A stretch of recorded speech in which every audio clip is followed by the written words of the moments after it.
정용실의 뉴스 브런치. 안녕하십니까, 정용실입니다. 지상의 정원과 도보길만 조성을 한 공원형 아파트 최근 많아지고 있는데요. 이런 아파트에서 배송 갈등이 종종 벌어진다고 하죠. 이 단지 내 지상 공간은 물론이고 천장이 낮은 지하 주차장에도 택배 차량이 들어갈 수 없어서입니다. 어제도 이 다산 신도시 내 한 아파트의 갈등 사례가 보도가 됐는데요. 이 보도를 보니까 기사들은 단지 입구와 현관 사이에서 배송을 전담하는 실버 택배나 또 단지 안에 택배 거점을 만드는 등의 절충안을 좀 내놔봤지만 협의가 지금 잘 되지 않았다고 합니다. 아파트 지상의 차도를 없애는 거는 어린이들을 비롯해서 주민 안전 문제 때문이기도 해서 이해 못할 일은 아닙니다. 하지만 택배가 또 삶의 일부가 된 지금 같은 시대에 주민들이 미리 대안을 만들지 않는다는 것도 좀 아쉬운데요. 이 신도시가 이름을 빌린 그 다산 정약용의 발명품 중에는 무거운 물건을 이렇게 들어올리는 거중기라는 것이 있죠. 힘들게 일하는 사람들의 노고를 생각하는 마음으로 발명을 한 것인데요. 누가 그럼 이 택배를 거중기처럼 들어올릴 것인가? 그 다산의 그 마음, 그 지혜를 살려서 답을 좀 찾아낼 수 있으면 좋겠습니다. 7월 2일 목요일 정용실의 뉴스 브런치 시작하겠습니다.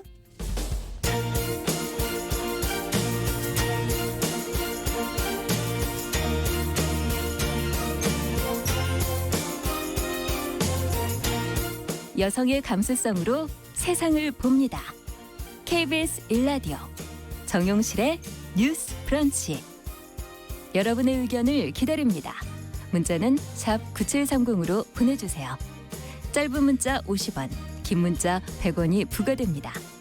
KBS 모바일 콩, 유튜브를 통해서도 무료로 참여하실 수 있습니다. 네, 정용실의 뉴스 브런치는 항상 뉴스픽으로 시작을 하겠습니다. 오늘도 많은 분들이 참여를 해주셨습니다. 감사합니다.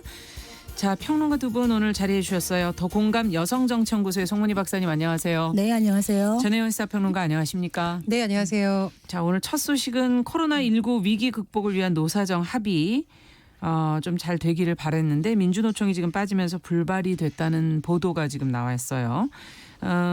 민주노총의 위원장은 합의를 하려는 의지를 보였다, 뭐 이런 기사들이 지금 나오고 있는데 무엇이 문제였길래 이렇게 불발이 된 건지 전혜연 평론가께서 관련 내용을 좀 정리해 주시겠습니까? 예, 첫 번째 키워드 한번 볼까요? 노사정 대표자 회의입니다. 우리나라가 지금 코로나19로 인해서 노동자들도 굉장히 어렵고 또 경영계에서도 지금 상황이 어렵다라는 목소리를 내고 있는데요. 이런 어려운 상황에서 사회적 대화를 통해서 큰 틀의 합의안을 만들어 보자라는 취지로 진행이 됐죠. 지난 5월 20일 첫 회의를 그렇죠. 진행을 했고요. 그동안 여러 차례 회의를 통해서 잠정적인 합의안이 마련됐다라는 소식도 전해지고 어제 7월 1일 이 합의안에 서명을 하는 거죠. 이제 최종하는 어떤 그런 협약식도 진행될 것이라는 전망이 나왔습니다. 네. 당초 예정대로라면 뭐 노동계에서는 한국노총이나 특히 민주노총 또 뭐 경영자 총협회 또 경영계를 대표하는 인물들, 정부를 대표해서는 뭐 정세균 총리나 홍남기 부총리 이렇게 뭐 등등이 참여할 것으로 예정이 됐었는데 정작 협약식이 열리는 자리에 민주노총 위원장이 참석을 못했습니다. 그래서 이제까지가 그 어떤 대화가 진행됐던 과정을 첫 번째로 키워드로 뽑았고요. 두 번째, 그렇다면 협약안에는 아직 서명이 안 됐지만 어떤 내용이 담겨 있는지 그렇죠. 살펴보면 네. 자, 올해 안에 특수고용 노동자를 포함해서 전국민 고용보험에 관련한 입법을 추진한다는 것, 그리고 고용 유지를 위한 노소 간 노력과 정부의 지원 강화 등이 담겨 있다고 합니다. 네. 아직 이것이 두 번째 키워드라고 볼 수 있습니다. 그럼 네. 세 번째, 민주노총이 이번에 참여하면서 와, 그러면은 몇십 년 만에 사회적 대타협, 특히 민노총이 참여하는 아주 큰 틀의 합의안이 나올 수 있을까라는 기대가 있었는데 왜 안 됐을까? 그렇죠. 세 번째 키워드는 민주노총의 중앙집행위와 내부의 이견이라고 요약을 할 수 있겠습니다. 어떤 의견 차이가 있었을까? 일단 예. 민주노총 같은 경우에는 중앙집행위가 의결기구입니다. 우리가 국회 같은 경우에는 의원총회를 통해서 최종안을 결정을 하잖아요. 그리고 네. 각 어떤 조직이 있으면 최고의 의결기구가 있는데 민주노총의 경우에는 중앙집행위가 최고의 의결기구입니다. 그러니까 민주노총 위원장이 어떤 결정을 하기에 앞서서 중앙집행위를 통하게 되는데요. 네. 30일까지 마련된 이 안에 대해서 어제 중앙집행위가 소집이 됐지만 일부 내부에 좀 강경하게 반대하는 인사들이 회의장에 들어와서 사실상 회의가 불발이 됐고 김명한 위원장도 이 자리에서 빠져나와서 협약식에 오지 못한 것으로 지금 상황이 진행이 됐습니다. 네. 그래서 어쨌든 뭐 사회 곳곳에서 지금 우리 경제가 어려운 상황에서 좀 사회적 대화가 잘 합의안이 마련됐으면 그렇죠. 좋겠다라는 목소리가 나오고 있어요. 그래서 어떻게 될지 좀 지켜봐야 될 거고요. 오늘 소식을 좀 전해드리자면 당초 예정대로라면 민주노총이 오늘 중앙집행위를 열 것으로 알려져 있는데요. 네. 하지만 이 내부의 이견이 워낙 강경한데다가 특히 비정규직에 관한 어떤 처우 문제를 둘러싸고서 여러 가지 이견이 표출되고 있어서 네. 진통이 또 있을 것으로 예상이 됩니다. 자, 그러면은 어떤 이견이 있는 것일까? 그 협약 안에서 어떤 부분이 문제가 됐던 것일까 하는 게 궁금한데요. 여기에 대해서 저희도 좀 그 지적한 내용들을 좀 검토해보고 생각해볼 필요가 있지 않을까 싶거든요. 또 사회적 대화가 앞으로 좀 이렇게 계속 불발되지 않고 잘 되려면 또 어떻게 해야 될지 두 분 의견을 좀 듣고 싶습니다. 그 지금 민주노총 내부 반대에서 말하는 그 가장 큰 이유는 이번 합의안에 해고 금지가 들어가지 않았다는 거죠. 해고 금지. 예, 해고 금지가 들어가지 않고 총고용 보장이 명시되지 않았다는 걸 문제 삼은 겁니다. 네. 물론 노동계 입장에서는 반드시 관찰하고 싶은 욕구라는 건 이해를 합니다만 일테면은 고용 유지를 강제하자고 하는데 고용 유지를 만약에 합의안에서 고용 유지 뭐 해고 금지 이렇게 한다고 해서 실제 지금 이렇게 힘든 상황에서 모든 해고를 막을 수 있겠는가라는 좀 근본적인 질문을 해야 될 것 같다. 지금 어떤 부분에 특히 불만을 갖고 있냐면은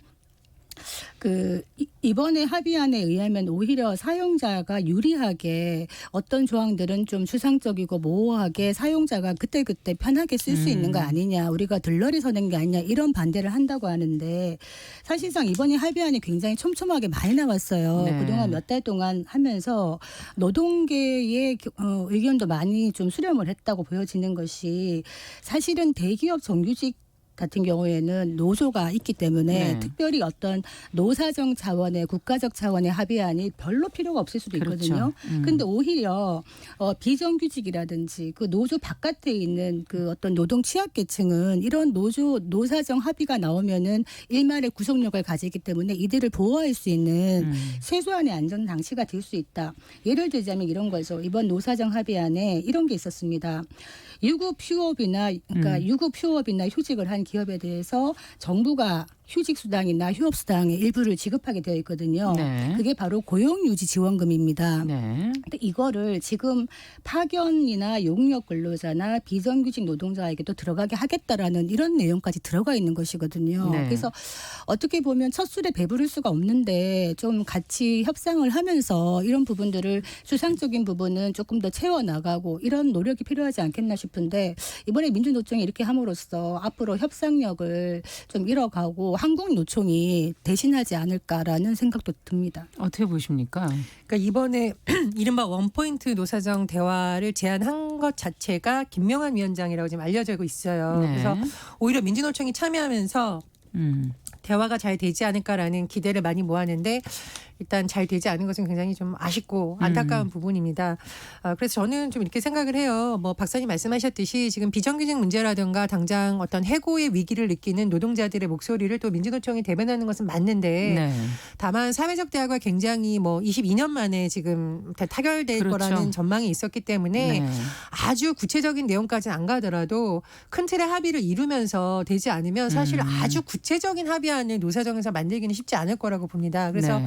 민주노총 내부에서 좀 의견을 잘 수렴해서 다시 대화의 장으로 나와야 된다 이렇게 생각을 하고요.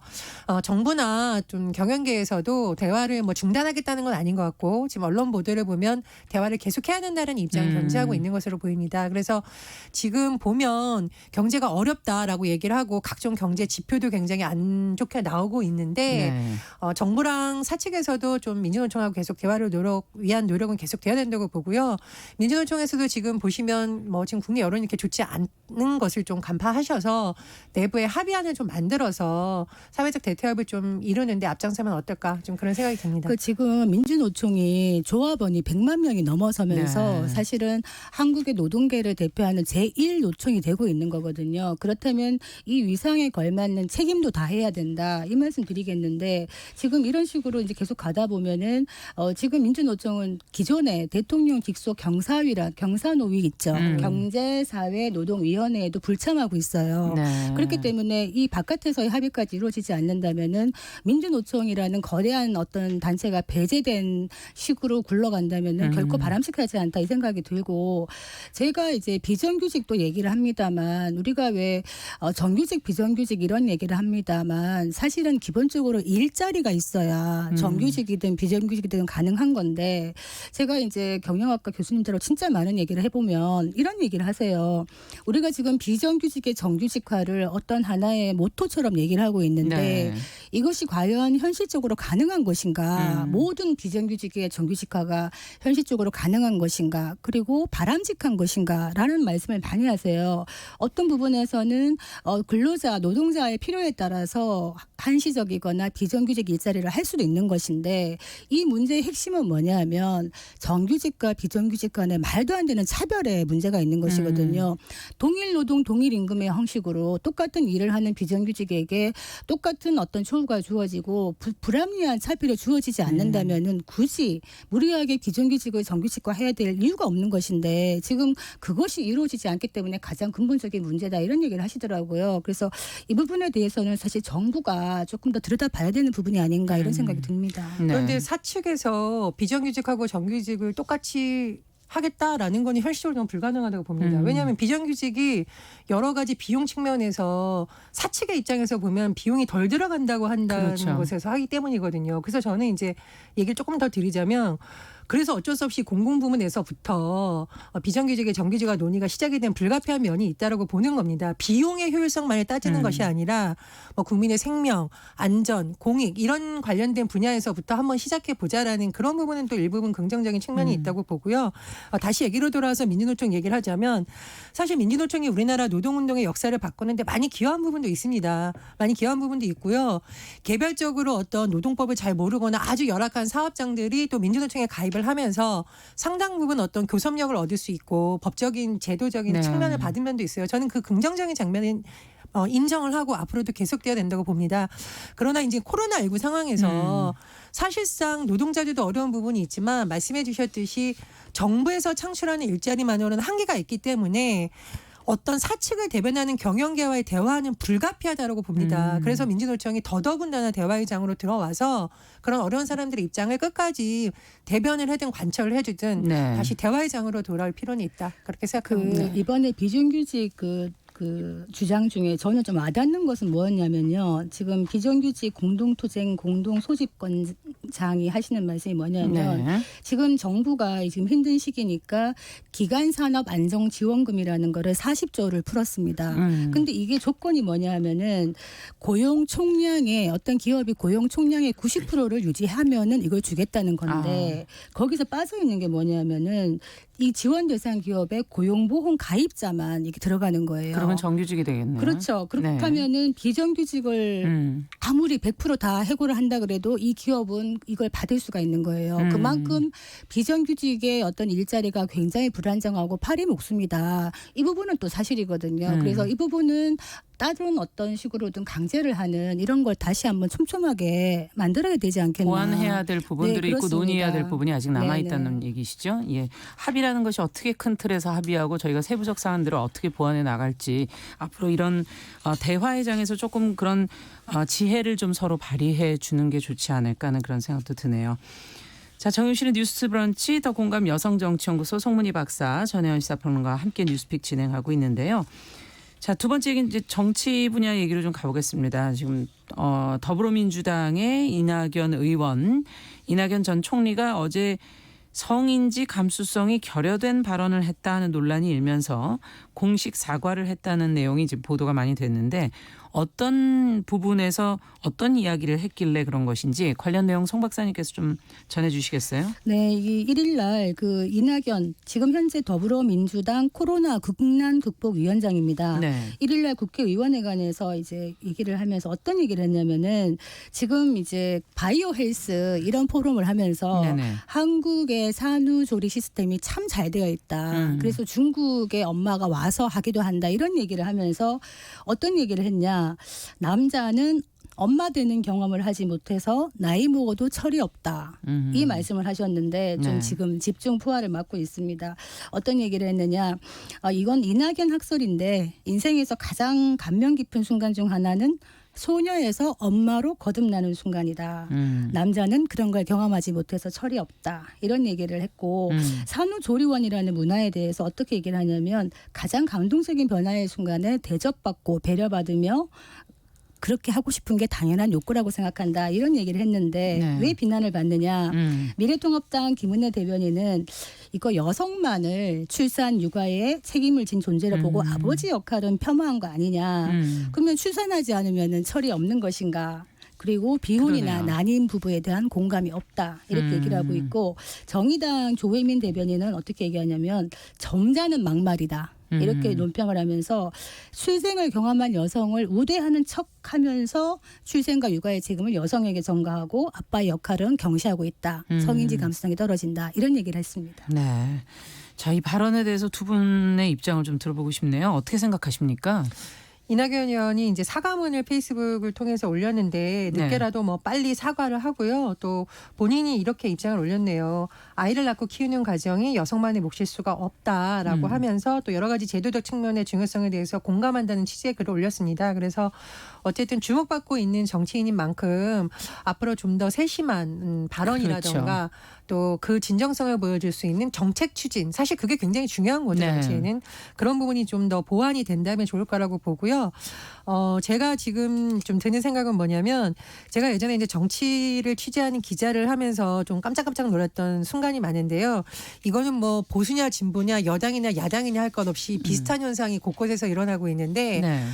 이른바 이제 여성당원 행사 같은 걸 가끔 합니다. 정당에서. 네. 가면 이제 당대표라던가 뭐 유력 정치인들이 와서 서로 인사말을 하는데 인사말을 하면서 괜히 분위기를 띄우려는 의도에서 농담을 하는데요. 이 농담이 그냥 전당원 대회할 때는 뭐 예를 들면 우리가 뭐 정권을 다시 만들겠다. 뭐 정말 대안을 내는 정당이 되겠다. 국민의 지지를 받는 어떤 정책을 내겠다. 이런 경우가 많은데 이상하게 여성당원 행사에서는 약간 좀 성희롱에 가까운 성적 농담으로 분위기를 띄워본다던가 아니 뭐 여기 오신 모든 분들이 다 뭐 미인이시다 이렇게 외모를 가지고 농담을 한다던가 이런 경우가 많아요. 그러니까 저는 좀 들었던 생각이 아니 여성들을 당원으로 본인이 함께 네. 정치적인 목표를 가야 할 동지적 입장으로 보는 것이 아니라 약간 좀 하대해서 보는 듯한 굉장히 좀 불쾌한 기분이 듭니다. 그래서 뭐 이건 이낙연 의원의 얘기는 아닙니다만 여성들을 볼 때 왜 여성들의 관심이 출산 육아만 있겠습니까? 물론 중요한 주제입니다만 안전도 있을 거고요. 그렇죠. 경제도 있을 거고 네. 비정규직 문제 해결하는 데 있어서의 어떤 노동의 어떤 가치에 대한 생각도 있을 건데 그런 쪽으로 완전 철학을 좀 바꿔야 된다 이렇게 생각이 듭니다. 이낙연 의원에 대해서 그리고 또 한마디 한다면은 뭐 우리가 방송 전에도 얘기를 했는데 사실 이낙연 총리로 지명되고 활동할 초기에는 이렇게까지 주목을 받지 않았지만 청문회에서 정말 그 촌철살인 이른바 이낙연 화법이 엄청 화제가 되면서 그렇죠. 굉장히 이제 인기를 얻은 네. 거잖아요. 정치 철학은 충분히 보여줬다고 생각을 합니다. 근데 우리 사회가 정치인이 가진 그런 어떤 정치에 관한 부분뿐만 아니라 남녀 평등을 어떻게 보느냐, 약자를 어떻게 대하느냐에 대해서 관심이 점점 높아지고 있거든요. 그런 부분을 지도자에게 요구하고 있습니다. 그래서 이낙연 의원을 비롯한 많은 유력 대선 주자들이 뭐 성인지 감수성이라던가 양성평등 정책에 대해서 조금 더 관심을 갖고 그런 부분에 철학을 담아서 발언을 한다면 더 국민에게 다가갈 수 있지 않을까 그런 생각이 듭니다. 그리고 사실은 뭐 이낙연 전 총리가 이런 말을 할 때 뭐 누구에게 상처를 주겠다든지 의도적으로 한 말은 아닐 겁니다. 우리가 말하다 보면 다르고 다른데 어떤 날은 내가 의도했던 생각했던 바와 달리 혀가 막 돌아가는 경우가 있어요. 근데 이 경우가 그렇다는 건 아니고요. 제가 말씀드리고 싶은 거는 이낙연 총리가 이제 거의 70이 되어 갑니다. 그 시대에 어떤 인식을 갖고 있는 그것을 지금 어떻게 보면은 말이 이제 어떤 가치관의 표현이기 때문에 부지불식간에 나온 것이죠. 그래서 왜 지금의 시대에 따라오지 못하냐고 물론 얘기할 수는 있겠습니다만 대다수의 많은 분들이 그런 생각을 갖고 있었고 정치권에 그런 분들이 많다. 이거를 바꾸어 나가는 것도 역시 우리의 몫이다. 이 말씀 드리겠고 생각나는 게 예전에 홍준표 전 대표가 네. 설거지는 하늘이 내려준 여자의 몫이다. 이래가지고 한번 집중포화를 맞은 적이 예. 있었는데 어떻게 보면은 그 시대의 진짜 인식을 반영하는 것이고 저도 그때 어떻게 이런 말을 공개적으로 하느냐 이런 말을 했었는데 저는 제 개인적인 호불호의 스타일이겠습니다만은 정치인들 중에 본인의 의식과 또 다른 이야기를 하는 경우가 많습니다. 본인은 이런 생각을 하고 있으면서도 실제로 어떤 대외적인 메시지는 굉장히 다른 좋은 메시지를 내는 분들이 있는데 저는 이것도 역시 위선이 아닌가 좀 이런 생각이 드는데 정치인의 메시지는 진정성이 관건이다. 본인의 어떤 철학이 진짜 그대로 드러나야 개입이 없고 그것이 바로 국민들의 마음에 바로 다가갈 수 있다. 이 말씀 드리겠습니다. 한마디만 더 붙이자면은요. 이낙연 의원이 이런 말을 했습니다. 저만의 경험으로 세상을 보려 하지 않는지 경계한다. 박사님 말씀해 주신 내용 여기에 많이 들어가 있다고 생각을 해요. 본인의 경험도 중요하지만 시대의 변화를 읽는 것이 또 정치인의 사명이잖아요. 그래서 이낙연 의원이 시대의 변화와 국민 한 분 한 분의 삶을 더 세심하게 살피고 챙기겠다. 이렇게 강조를 했습니다.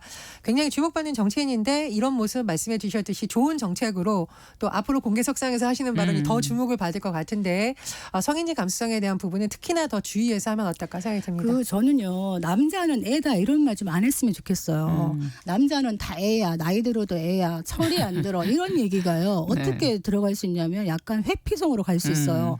남자는 애고 철이 안 되니까 뭐 애가 뭐 하겠어요. 그 집안일도 못 하는 거예요. 애도 못 보는 거예요. 이런 식으로 갈 수 있기 때문에 그런 말도 좀 저는 마땅하지 않다고 생각하고 여자가 아이를 낳는 것은 굉장히 소중한 경험입니다만 아이를 낳지 않은 여자가 그렇다면은 철이 들지 않는 것인가 남자와 마찬가지로 또 그건 아니거든요. 독일의 최장수 총리인 앙겔라 메르켈 총리도 아이를 낳지 않았습니다. 네. 그렇지만 얼마나 국정 운영을 잘하고 있습니까? 철이 없는 지도자가 아니란 얘기죠. 그래서 정말 말 하나하나 메시지는 굉장히 중요하다. 이 말씀 드리겠습니다. 네. 자, 마지막으로 저희가 짧게 그 자궁경부암에 관련된 내용을 좀 짚어보죠. 예방과 종식이 가능한 유일한 암으로 지금 알려지고 있는데 사실 아직 이 부분을 완전히 인식하고 있지는 못한 것 같아서 관련 내용을 좀 정리하면서 저희가 좀 알려드릴 정보가 있다면 좀 알려드리죠.